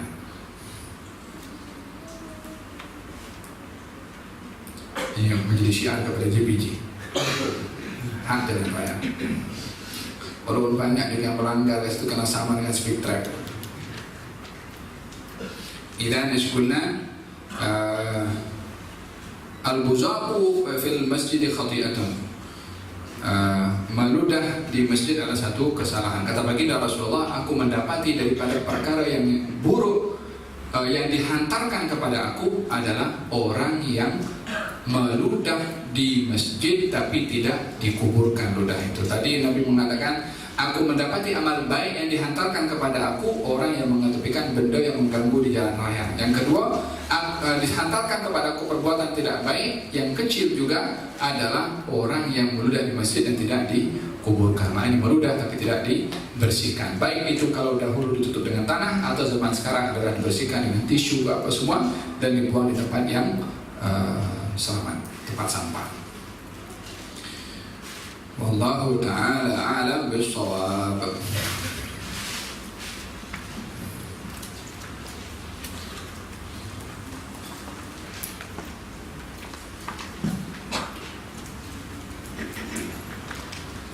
Kalau dalam hadis yang lain dikatakan orang yang meludah di masjid ke arah kiblat, maka di hari kiamat nanti ludahnya akan lekat pada wajahnya. Nah, dikiaskan dalam hal ini berhati-hati menjaga kebersihan masjid. Baik itu maaf cakap orang yang keluarkan kotoran daripada hidungnya, kemudian dia bersihkan dibuang ke kuku, pun hati-hati. Nampak kecil, tapi perkara itu ada ada nilainya di mata syarak untuk tidak mengotori masjid, dan ini ingin memberitahukan tentang kehormatan masjid yang perlu untuk dijaga daripada aspek kebersihan. Wallahu ta'ala a'lam bissawab. Banyak soalan kan?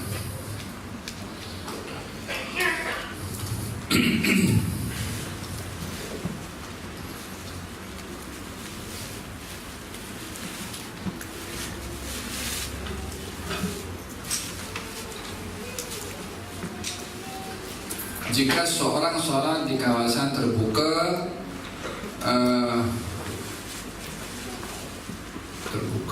meletakkan halangan tanpa meletakkan halangan di hadapannya, berapa jarak boleh melintasi di hadapannya? Adakah jarak 2 saf sutra? Digalakkan kita meletakkan sutra atau satir ketika kita salat, khususnya bila mana salat itu menjadi lalu lalang orang yang keluar masuk, bila mana masjid dan seterusnya. Ya, berhati-hati salat jangan di tempat orang masuk pintu. Cari tempat yang selamat, yang mengelak daripada orang lalu lalang di situ.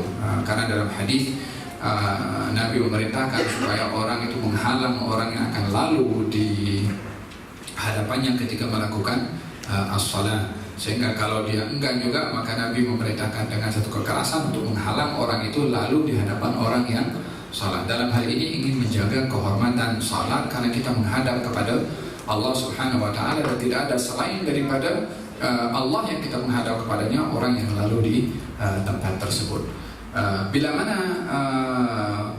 mengelak daripada orang lalu di hadapannya, letakkan satir. Satir itu penghalang lebih kurang tingginya 1 zira'.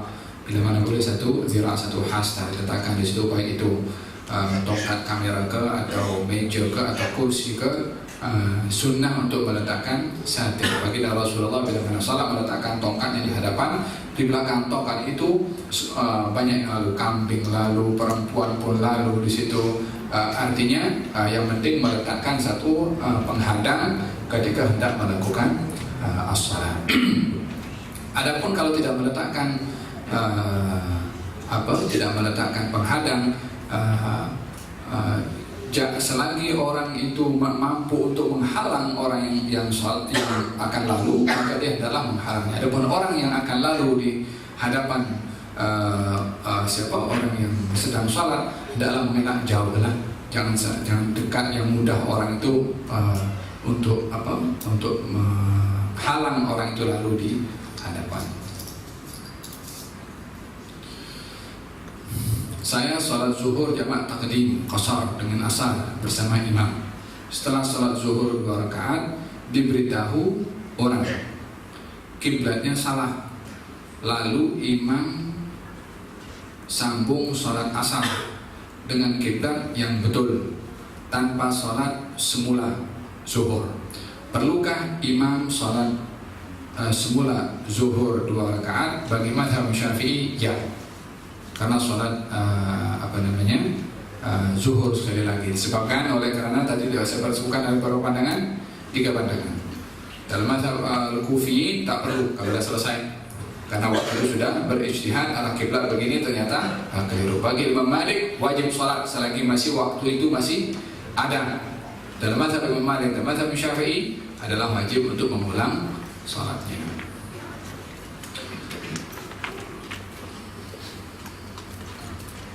Apakah perbuatan menyapu muka selepas salam ditegah oleh Rasulullah SAW? Adakah benar terdapat hadis menegak perbuatan tersebut? Seingat saya dalam kitab Al-Adhkar ada disebutkan digalakkan untuk mengusap wajah atau dahi selepas daripada as-salah, dan ada doa yang dibaca. Di antaranya makna daripada doa itu, ya Allah hilangkan daripada aku dari kesedihan dan juga minal hammi wal hazan, dan kesusahan. Allahumma adhib anni al-hamma wal hazan, ya, sambil mengusap kepada dahinya. Saya ingat dalam kitab Al-Azkar ada disebutkan. Benarkah orang yang terlantar sakit boleh menjamakkan salatnya karena tiada keupayaan berwudu atau bertayamum? Dalam madhab Imam Syafi'i, menjamak diperbolehkan dengan sebab safar atau dengan sebab hujan atau dengan sebab takut. Al-Imam An-Nawawi cenderung untuk memperbolehkan menjamak dengan sebab sakit. Dengan sebab sakit. Jamaknya bukan qasar ya, jamak bukan qasar. Diperbolehkan dengan sebab sakit, hanya sakitnya kena diperhatikan sakit yang menyusahkan kepada orang itu untuk salat tepat masa atau tepat waktu. Maka dalam hal ini diperbolehkan untuk menjamak salat dengan lengkap 4 rakaat bila mana keuzurannya karena sakit, yang sakitnya itu menyusahkan kepadanya untuk salat tepat pada waktunya. Kenapakah sewaktu doa kunut dibacakan oleh imam hanya sebahagian sahaja yang dibaca dengan kuat dan sebahagian dibaca sendiri oleh al-makmum? Ya, karena dalam kunut ini ada 2 perkara penting selain daripada salawat kepada Nabi dan ahli keluarga dan juga para sahabat. Rukun kunut ini, rukun kunut doa, pujian Allah, salawat kepada Nabi, kepada keluarga Nabi, dan juga kepada sahabat Nabi. Salawat dan salam, ya. Ini rukun kepada kunut, yakni doa, pujian kepada Allah, kemudian salawat dan salam kepada Nabi, keluarga dan para sahabat. Kita dalam kunut, Allahumma hdini fiman hadait, doa, wa'afini fiman afait, doa, terus sampai waqini syarra ma qadait, doa. Fa innaka taqdi wa la yuqda 'alaik wa innahu la yadhillu man walait wa la yu'izzu man adait. Itu semua adalah berupa pujian. Di dalam berdoa, imam berdoa, makmum mengaminkan. Di dalam memuji kepada Allah, bersama-sama seseorang itu memuji kepada Allah Subhanahu wa taala, karena di dalam doa memang digalakkan ada orang berdoa, ada mengaminkan, tapi dalam memuji kepada Allah Subhanahu wa taala masing-masing memuji kepada Allah Subhanahu wa taala. Oleh karena itu dalam mazhab Imam Syafi'i dan digalakkan mengeraskan suara ketika berdoa, memperlahankan ketika memuji kepada Allah supaya dikongsi oleh makmum dalam pujian kepada Allah Subhanahu wa taala, dan ketika penghujungnya salawat kepada Nabi, pemberitahuan kalau doa yang dibaca dan pujian yang dibaca tadi sudah selesai. Ini kenapa mengeraskan suara ketika dalam kunut dan memperlahankan pada sebahagian yang lain.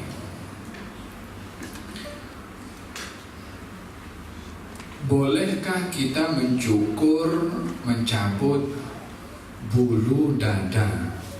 Kalau tidak, mengapa? Yang digalakkan untuk dicukur itu kepada beberapa tempat, seperti misai kalau lebih daripada bibirnya, digalakkan untuk maaf cakap bulu ketiak atau di antara kemaluan.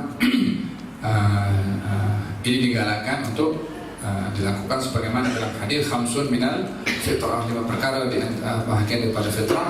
Di antaranya adalah memotong kuku, menipiskan misai, mencabut bulu ketiak, membersihkan di antara kemaluan, dan juga khitan.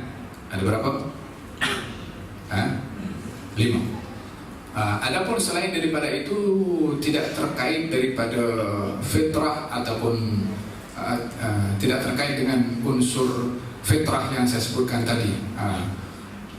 Dan bila mana kita melihat dalam sejarah kalau baginda Rasulullah SAW juga mempunyai bulu di dadanya.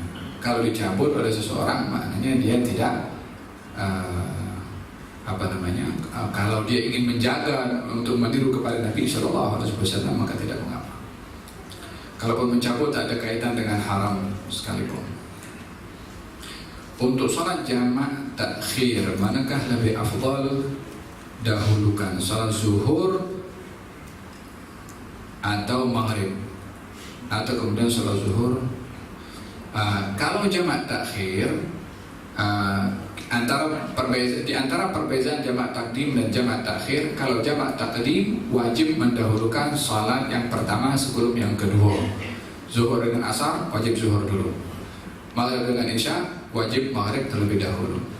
Kalau seseorang jamak takdim zuhur dan asar, dia buat asar dulu, kemudian dia buat zuhur, yang sah zuhurnya saja. asarnya kena buat balik. Sebab syarat menjamak takdim mendahulukan yang pertama, kemudian yang kedua. Tapi kalau jamak takhir boleh mendahulukan mana-mana. Zuhur dengan asar, nak buat zuhur dulu boleh, atau nak buat asar dulu perbolehkan. Maghrib dengan isya, kalau jamak takhir nak buat maghrib dulu boleh, membuat isya terlebih dahulu pun juga diperbolehkan. Hanya afdalnya adalah ikut tartib. Kalau zuhur dengan asar, mula zuhur dulu baru asar. Maghrib dengan isya, mula maghrib dulu kemudian selepas itu adalah isya. Kecuali bila mana waktu sholat itu sempit, nak buat zuhur dan asar sekali waktu itu akan menyebabkan hilang habisnya waktu. Contohnya zuhur dengan asar, maghrib lebih kurang 10 menit lagi akan adzan. Kalau dia nak buat zuhur dan asar, sementara sisa waktu asar tu hanya 10 menit atau 5 menit. Kalau dia nak buat zuhur dulu, asarnya habis waktu, dah masuk waktu maghrib, maka dalam hal ini wajib dia mendahulukan asar. Bila mana sisa waktu hanya cukup untuk satu salat di antara dua salat, maka yang wajib didahulukan tuan mempunyai waktu pada salat. Waktu itu waktunya zuhur atau waktunya asar? Waktunya apa? Asar. Berarti yang wajib untuk didahulukan adalah waktu asarnya. Kalau selepas asar masuk waktu maghrib, maka dalam hal ini zuhurnya adalah di qadha, yakni diganti dengan niat qadha, tapi salat asarnya tetap dilakukan pada waktunya. Kalau dia buat zuhur dulu, maka di sini asarnya adalah qadha. Sementara waktu tadi milik siapa? Milik asar. Asar didahulukan karena itu adalah waktunya asar. Habib Ali, ya, boleh lelaki memakai white gold? Terima kasih.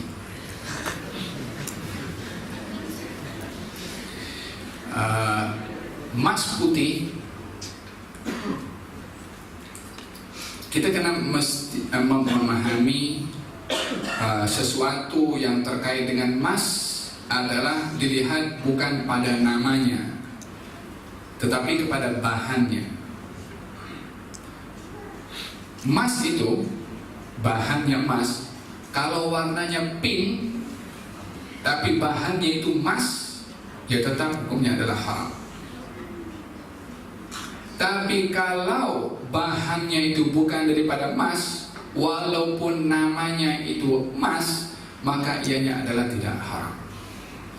Jadi adakah emas putih itu haram atau tidak? Kalau bahannya, kalau ini sekedar nama tapi bahannya bukan emas, maka tidak haram walaupun namanya adalah emas, karena hukum itu kembali kepada bahan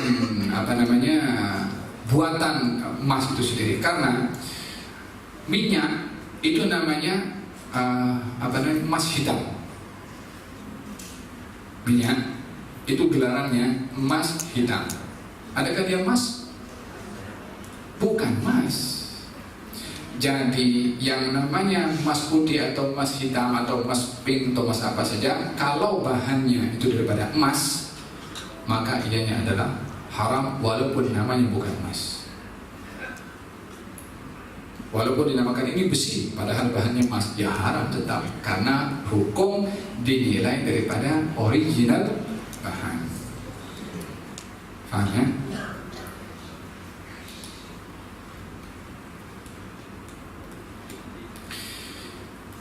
Apakah hukum amalan menunggu di tanah pekuburan? Mohon pencerahan. Kalau yang dimaksudkan selepas mengebumikan itu berdiri ataupun menunggu sesaat, itu adalah perkara yang digalakkan untuk kita mendoakan kepada orang yang baru dikebumikan. Dan ini di dalam beberapa hadis Nabi SAW, Nabi bersabda setelah mengebumikan jenazah, Nabi berdoa, istaghfiru li akhikum. Nabi mengajak kepada mereka yang menghantarkan jenazah, istaghfiru li akhikum, berdoalah kamu untuk saudaramu ini, was'alu lahu at-tathbit, mintalah kamu kepada Allah untuknya agar supaya dia diberikan tasbih. Apa itu tasbih? Menjawab betul soalan daripada mungkar dan nakir sesuai dengan firman Allah, yusabbitullahu alladhina amanu bil qawli tsabit fil hayatid dunya wa fil akhirah. Allah akan membenarkan, menetapkan dengan kebenaran kepada orang-orang yang beriman dalam kehidupan di dunia dan juga di akhirat. Dimaksudkan adalah salah satunya adalah ketika berada di alam barzakh. Apakah kalimat tasbih di situ kalimat yang benar? Kalau ketika nazar la ilaha illallah, ketika berada dalam kubur menjawab dengan soalan mungkar dan nakir sebagaimana tertera dalam beberapa riwayat, dan ini bahagian daripada tasbih. Dalam satu riwayat yang lain, Sayyidina Amr ibn al-As, salah seorang sahabat Nabi SAW berwasiat sebelum meninggal dunia. Katanya, bila mana kamu kebumikan saya, tunggulah saya. Yani setelah dikebumikan, selama orang menyembelih kambing dan dagingnya itu diagihkan. Yani tunggulah saya selama, disebutkan waktunya juga, selama mana orang sembelih kambing dan dagingnya diagihkan. Sampai kambing dulu sembelih, kemudian kulitnya dibuka, dipotong-potong, dibungkus, apa semua diagihkan. Selama itu barulah kamu tinggalkan saya, supaya saya yakni ingin merasa terhibur dengan adanya orang yang menemani saya ketika saya disoal dalam kubur itu, yakni tidak bersendirian. Siapa bercakap demikian? Amr ibn al-As, salah seorang sahabat Nabi sallallahu alaihi wa ala alihi wasallam. Fahim dong? Ini bahagian daripada adab setelah mengabumikan jenazah. Walihada dalam Imam An-Nawawi yang dituliskan dalam kitab Al-Adhkar tentang adab seorang setelah mengebumikan, ada istilahnya talqin. Ada istilahnya talqin. Orang pun memahami macam mana bercakap dengan orang mati. Yang pertama, kita memahami dalam beberapa hadis Nabi SAW bahwasanya orang yang meninggal dunia itu mendengar apa yang diperkatakan atau yang berlaku di atas kuburnya ketika seseorang itu mengebumikan dirinya. Kata baginda Rasulullah SAW, orang setelah mengebumikan, dan kalau orang itu meninggalkan tanah pekuburan, kata Nabi, wa innahu la yasma'u qar'ani 'alikum. Mereka yang kamu kuburkan dalam kubur itu boleh mendengar langkah kaki kamu meninggalkan kubur. Yang berada di dalam, dengar langkah kaki orang yang berada di atas untuk meninggalkan tanah kuburan. Yang dituliskan oleh Al-Imam An-Nawawi dalam kitab Al-Azkar tentang masalah talqin adalah bersifat doa kepada Allah Subhanahu wa Ta'ala, supaya yang di dalam ini dibantu, diberi rahmat oleh Allah untuk boleh menjawab. Bukan semata-mata dia nak tuju aja, nanti kalau datang tuh mereka tuh kena jawab aja. Di sirahnya seperti itu, tapi maknanya adalah berdoa kepada Allah Subhanahu wa Ta'ala. Bukankah ayat tadi yusabbitullahu alladhina amanu, Allah yang akan menetapkan percakapan yang benar kepada orang-orang yang beriman. Siapa yang menetapkan percakapan yang benar? Allah Subhanahu wa Ta'ala. Walaupun dia tahu untuk menjawab, termasuk orang yang saleh, yang wali, yang membenarkan percakapan itu tetap adalah Allah Subhanahu wa Ta'ala. Kita yang ada di atas yang menghantarkan was'alu lahu tasbih, mintalah kamu kepada Allah supaya dia diberikan kemantapan benar ketika menjawab, diberikan kebenaran ketika menjawab. Maka dalam hal ini talqin adalah ibarat daripada doa kepada Allah untuk si mati agar supaya boleh menjawab kepada soal mungkar dan nakir. Dan pada masa yang sama, talqin mengingatkan kepada orang yang hidup. Hari ini kita talqinkan orang ini, esok kita pun akan dibawa. Jadi mengingatkan kepada yang hidup. Bukankah dalam hadis digalakkan kita untuk menziarahi kubur agar supaya kita mengingati kepada kematian? Zurul kubur fa innaha tudzakirukum al-akhirat. Ziarahlah kamu ke kubur karena dengan demikian akan mengingatkan kamu akan negeri akhirat. Kalau pergi ziarah kubur dengan khusyuk, jangan selfie dengan kubur. Kadang-kadang sebagian orang la ilaha subhanallah, pergi ke kubur buat hal-hal yang tak ada sama sekali tafakkur, muhasabah. Kubur macam tempat dia pergi ke mana, tempat playground, nak ambil selfie di situ. Ini tempat untuk kita bertafakkur, bertadabbur, bermuhasabah. Hari ini kita menziarahi, ini orang ada di bawah situ hanya 3 kali 6 kaki sahaja dihimpit dengan tanah. Supaya kita bermuhasabah ketika menziarahi kubur, penuh dengan khusyuk, penuh dengan tafakkur, lakukan adab ketika menziarahi kubur dan seterusnya. Wallahu ta'ala a'lam bishawab. Allahumma hdina bihudak waj'alna mimman yusari'u fi ridhak wa la tuwallina waliyan siwak wa la taj'alna mimman khalafa amraka wa asar. Allahumma faqihna fid din wa 'allimna at-ta'wil. Na'udzu bika min ilmin la yanfa', min qalbin la yakhsha', min nafsin la tashba', wa min da'watin la yustajabu laha. Sallallahu alaihi wasallam Muhammadin wa ala alihi wasallam. Alhamdulillahi rabbil alamin. Sir al-Fatihah. Alhamdulillah Ar-Rahman Ar-Rahim. Iyyaka na'budu wa iyyaka nasta'in. Shiratal mustaqim. Shiratal ladzina an'amta 'alaihim ghairil maghdubi 'alaihim waladdallin. Amin. Ya awwalal awwalin wa ya akhiral akhirin wa ya dzal quwwati matin ya rahimul masakin. Ya arhamar rahimin ya arhamar rahimin ya arhamar rahimin. Rabbana taqabbal minna innaka antas samiul 'alim wa 'alaina innaka antat tawwabur rahim.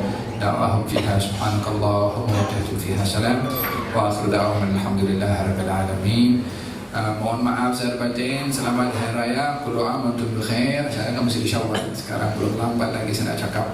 Kalau ada silap-silap dalam kata-kata mohon maaf. Insyaallah mudah-mudahan Allah Subhanahu wa taala jadikan kita yang lebih baik daripada hari sebelum, insyaallah. Amin Allahumma